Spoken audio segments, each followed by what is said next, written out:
वंदे मातरम। अनुराग ठाकुर जी ने जो विषय रखा था कि जो लोग जातिगत जनगणना करवाना चाहते हैं उनको सबसे पहले अपनी जाति बतानी पड़ेगी। इस विषय पर राहुल गांधी कहते हैं कि इन्होंने मेरी इंसल्ट की है।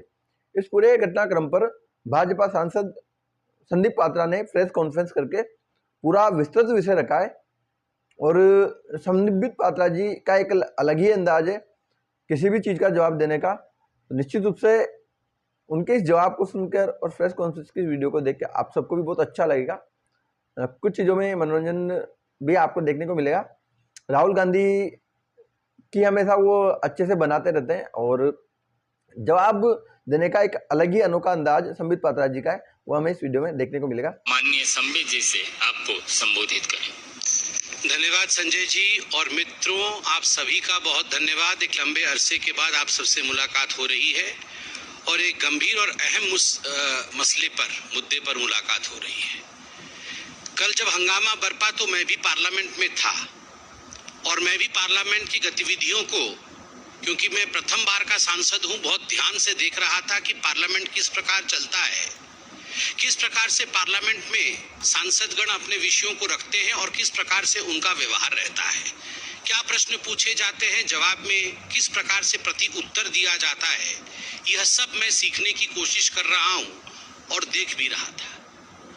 मगर जब से 18वीं लोकसभा आरंभ हुई है, जब से ये सत्र आरंभ हुए हैं, एक विषय में देख रहा हूं, 99 की संख्या और अहंकार का खेल। The number of 99 and the game of arrogance।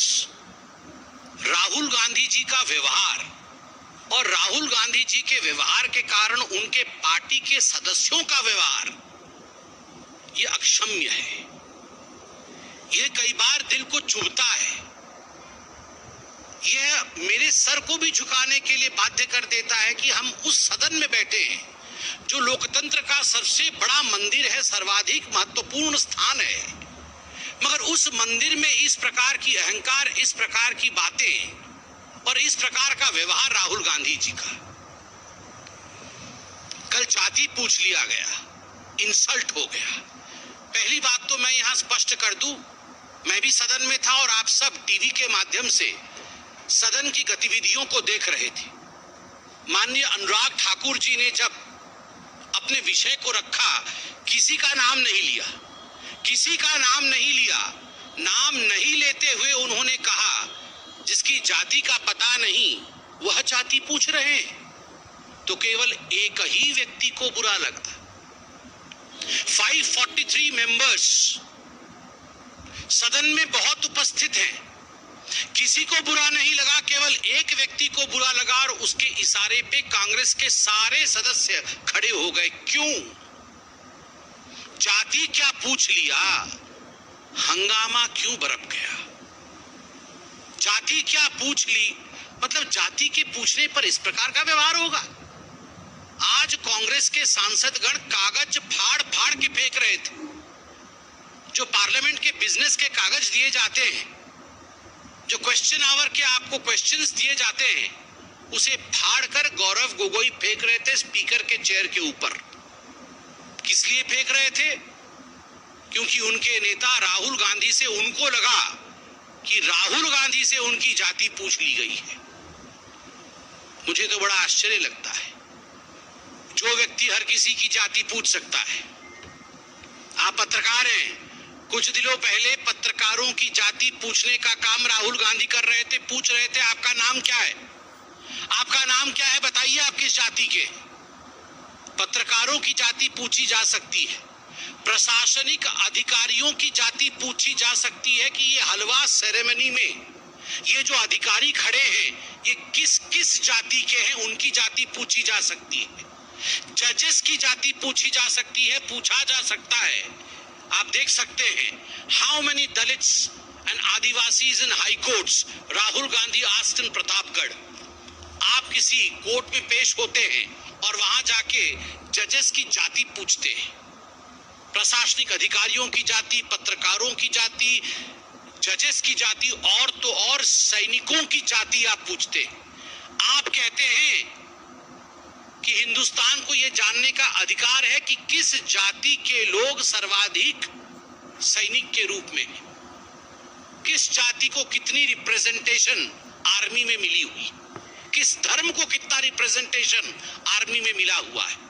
यह सब आप पूछ सकते हैं, मगर आपसे कोई अगर जाति पूछ ले तो मम्मी मम्मी मम्मी मुझसे जाति पूछ लिया गया, मम्मी मेरा इंसल्ट हो गया। ये क्या मजाक बना के रखा हुआ है। मुझे संत कबीर का वो दोहा याद आता है, जाति न पूछो साधु की, जाति न पूछो साधु की, पूछ लीजिए ज्ञान, मोल करो तलवार का, पड़ा रहने दो म्यान। जाति न पूछो साधु की। राहुल जी साधु हैं? वो साधु होते तो उनकी जाति नहीं पूछी जाती। पूछ लीजिए ज्ञान, वो ज्ञानवान है। चलिए हम आपसे पूछ लेते हैं, जाति नहीं पूछेंगे आपकी, बताइए आपका ज्ञान। आपके ज्ञान का प्रदर्शन तो आलू से सोने और सोने से आलू और पता नहीं क्या क्या कह के आपने अपने ज्ञान का प्रदर्शन किया हुआ है। मोल करो तलवार का, पड़ा रहने दो म्यान। तलवार भी जंग पकड़ा तलवार है, जंगधारी तलवार है, और म्यान का तो पूछिए ही मत।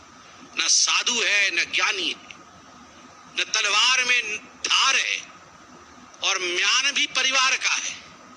और उसके ऊपर अगर जाति पूछ लिया गया उस व्यक्ति से, जबकि नाम नहीं लिया गया, फिर भी उनको लगता है उनसे जाति पूछ लिया गया, उस व्यक्ति से जो हिंदुस्तान में सबसे जाति पूछ सकता है, तो इसमें क्या गड़बड़ी है। मैं कल पार्लियामेंट में था, मुझे तो बड़ा आश्चर्य हुआ। तुरंत कांग्रेस के सारे सांसद खड़े हो गए और खड़े होकर उन्होंने कहा चिल्ला चिल्ला करके कि ये पवित्र सदन है, यहां पर किसी की जाति नहीं पूछी जा सकती। वाह, आप जाति जनगणना चाहते हैं और आप कह रहे हैं कि सदन के अंदर जाति पूछी नहीं जा सकती है, तो बाहर जाति कैसे पूछी जा सकती है। मतलब ये धरती पवित्र नहीं है, केवल सदन ही पवित्र है। अरे सदन भी पवित्र है, देश भी पवित्र है। आप लोगों ने कल कहा कि सदन के अंदर किसी की जाति पूछना ये इंसल्ट है, तो गणना कैसे होगी आप ये बता के दिखाइए। मुझे आश्चर्य होता है राहुल गांधी जी, मैं अभी वीडियो में वो बयान देख के आ रहा था जिस बयान में आपने प्रधानमंत्री जी के जाति को लेकर भी भ्रम फैलाने की कोशिश की थी। आप सबको याद होगा चुनाव के समय माननीय नरेंद्र मोदी जी के जाति को लेकर गलत टिप्पणी करने का प्रयास, कुलछित प्रयास राहुल गांधी जी ने किया था। आप प्रधानमंत्री की जाति पर टिप्पणी कर सकते हैं, मगर कोई आपकी जाति पूछ नहीं सकता। आप करे तो पुण्य और जनता करे तो पाप, ऐसा नहीं हो सकता है। केवल जाति पूछने का विषय नहीं है। मैंने जैसे आपको कहा, मैं पहली बार का सांसद हूं, भगवान जगन्नाथ की कृपा रही। मैं पीछे बैठता हूं और सब कुछ देखता हूं, मुझे आश्चर्य होता है। मुझे आश्चर्य होता है राहुल गांधी जी की सेंस ऑफ एंटाइटलमेंट पे। वो टी शर्ट और जीन्स पहन के आते हैं, मैं किसी कपड़े के ऊपर कमेंट नहीं कर रहा हूं। भद्रता, नम्रता, शीलता यह भी होती है। जेब के अंदर दोनों हाथ डाल के आते हैं। आप देखिएगा, आप ये वीडियो निकाल के देखिए कैसे आते हैं। जब सभापति महोदय, स्पीकर बैठे हुए होते हैं, आसीन पे पीठासीन होते हैं, उस समय राहुल गांधी दोनों जेब में हाथ डालकर जिस प्रकार डोल करके जिस प्रकार से वो आते हैं, वो केवल और केवल अहंकार की चाल है। The body language of arrogance of Mr. Rahul Gandhi speaks more than the words of Mr. Rahul Gandhi. उनके बॉडी लैंग्वेज में ही एरोगेंस झलकता है। मैं उनके भाषण को सुन रहा था, पहले भी सुन रहा था और इस बार भी सुन रहा था। पिछली बार भी तस्वीर लेकर आए थे, इस बार भी तस्वीर लेकर आए थे। सदन में कुछ कानून होते हैं, कुछ मर्यादा होता है। सदन में कुछ रूल्स होते हैं, कुछ प्रावधान होते हैं। चाहे प्रधानमंत्री जी हो, चाहे एलओपी हो, चाहे कोई और सदस्य हो, चाहे मंत्रीगण हो, सभी के लिए कानून के अंतर्गत नियम, जिसको रूल्स कहते हैं, रूल्स के अंतर्गत काम करना अनिवार्य है। ये सदन की मर्यादा है। आप सदन में फोटो नहीं दिखा सकते हैं, किसी तस्वीर को आप इस प्रकार से नहीं दिखा सकते हैं और फोटो दिखा करके आप चिन्हित नहीं करा सकते हैं। बार बार कहने के बावजूद वो फोटो दिखाते हैं, बार बार कहने के बावजूद और समझाने के बावजूद कि ये कानून के खिलाफ है। राहुल गांधी अपने आप को रूल से ऊपर मानते हैं और स्पीकर महोदय का, पीठासीन स्पीकर महोदय का अपमान करते हैं। एक बार नहीं, हर बार अपमान करते हैं। अध्यक्ष महोदय सदन को चलाते हैं, अध्यक्ष के प्रति आदर होना चाहिए, मगर नहीं, राहुल गांधी जी का ये आदर मैंने कभी नहीं देखा है। और मैं बताता हूं अपने एक्सपीरियंस से, मैं देखता हूं राहुल गांधी जी की तरफ कैसे बैठते हैं। वो ऐसे बैठते हैं जैसे अपने घर के सोफा सेट पे बैठकर टीवी देख रहे हैं, हाथ पसार करके, पैर उठा करके। अरे भैया, ये तुम्हारे परिवार का ड्राइंग रूम नहीं है राहुल बाबा, ये तुम्हारे घर का ड्राइंग रूम नहीं है। This is the democratic countries parliament, this is the highest temple of democracy of India. ये भारतवर्ष के लोकतंत्र का मंदिर है। आपने कभी नरेंद्र मोदी जी को, जो देश के प्रधानमंत्री हैं, आपने कभी उनको इस प्रकार से बैठे हुए देखा है? और मैं तो कहता हूं, इससे पूर्व के प्रधानमंत्रियों को भी कभी आपने ऐसे बैठे हुए देखा है? सोचा भी नहीं जा सकता है। एक गरिमा होती है, गरिमामयी तरीके से बैठते हैं ये लोग। मगर राहुल गांधी जी को देखिए, पैर उठा करके, हाथ पसार करके बैठे हुए हैं, जैसे कि ये उनके घर का ड्राइंग रूम है। मुझे तो वो दिन भी याद है, मैं गुजरात में चुनाव के समय था। चुनाव चल रहे थे। इससे पहले के पहले बार सोमनाथ मंदिर राहुल गांधी गए थे। उनको किसने समझाया था कि बहुत मंदिर सभी लोग जा रहे हैं, आपको मंदिर जाना पड़ेगा, नहीं तो अच्छा नहीं होगा। तो सोमनाथ मंदिर गए थे और मीडिया की रिपोर्ट आई थी। संजय जी भी वहां मौजूद थे, अनिल बलूनी जी हमारे मीडिया इंचार्ज वहां मौजूद थे, बतौर प्रवक्ता मैं वहां मौजूद था। तुरंत फोन आया कि सोमनाथ मंदिर के जो रजिस्टर होते हैं, एक हिंदू वाला रजिस्टर होता है और एक नॉन हिंदू रजिस्टर होता है। राहुल गांधी जी ने अपना नाम नॉन हिंदू रजिस्टर में लिखवाया था। ये मीडिया की रिपोर्ट थी, मैं जाके वहां देख के नहीं आया था, मगर मीडिया की रिपोर्ट थी, हेडलाइन में फ्लैश हुआ। तमाम गुजराती चैनलों ने दिखाया कि नॉन हिंदू रजिस्टर में राहुल गांधी जी ने अपना नाम लिखा है। तुरंत हमने प्रेस कॉन्फ्रेंस किया और उसके कुछ दिनों बाद सुरजेवाला जी ने प्रेस कॉन्फ्रेंस किया कि ये जनेऊधारी ब्राह्मण है। वाह, हाँ, शर्ट के ऊपर जनेऊ पहना, कोट के ऊपर, शर्ट के ऊपर नहीं, कोट के ऊपर जनेऊ पहन लिया। वाह, ये सास भी कभी बहू थी सीरियल में ऐसे इच्छाधारी कैरेक्टर होते हैं। ये इच्छाधारी कैरेक्टर कभी सास भी कभी बहू थी, उसी कैरेक्टर, उसी सीरियल में होते हैं कि नॉन हिंदू रजिस्टर से जब मन किया तो कोट के ऊपर जनेऊ पहन लिया। वाह, ये तो बहुत बड़ी बात है। समझाया जाए, this is a democratic country, every citizen has a right to question. If you question the caste of the army, Mr. Rahul Gandhi, if you have the audacity of questioning the caste of the judges, if you have the audacity of questioning the officers who appear in the photograph while presentation of the budget and the halwa ceremony, then we as common citizens have every right of questioning you. Kaun jaat ba? Kaun jaat ba? We have every right of questioning you. Why? Are you above that? Do you consider yourself entitled enough that you will not give reply to people? मुझे तो लगता है, और मैं वो भाषण भी सुन रहा था, ये जो बचकाने हरकत है राहुल गांधी के, फोटो दिखा दिखा के चिल्लाना, देखो देखो देखो देखो देखो, मम्मी मम्मी मम्मी मेरा फोटो हटा दिया अभी टीवी से, देखो देखो देखो मेरा माइक बंद कर दिया। ये बचकाने हरकतें बंद कर दे। कानून है या फोटो नहीं दिखा सकते। जब आप फोटो दिखाएंगे तो स्वाभाविक रूप से लोकसभा टीवी आपकी तस्वीर नहीं दिखाएगी, क्योंकि कानून का उल्लंघन है। This is against the rules which have been laid down by our forefathers on the floor of the parliament. If you do not abide by the rule, you cannot cry. You cannot cry, "Mummy, my photo has not been shown on the TV." This is not the way you behave. And then you say, there is a rule, you cannot take names. The people who are not present, who are not member of the August House, you cannot name them. I was listening to Nirmala Sitharaman ji yesterday.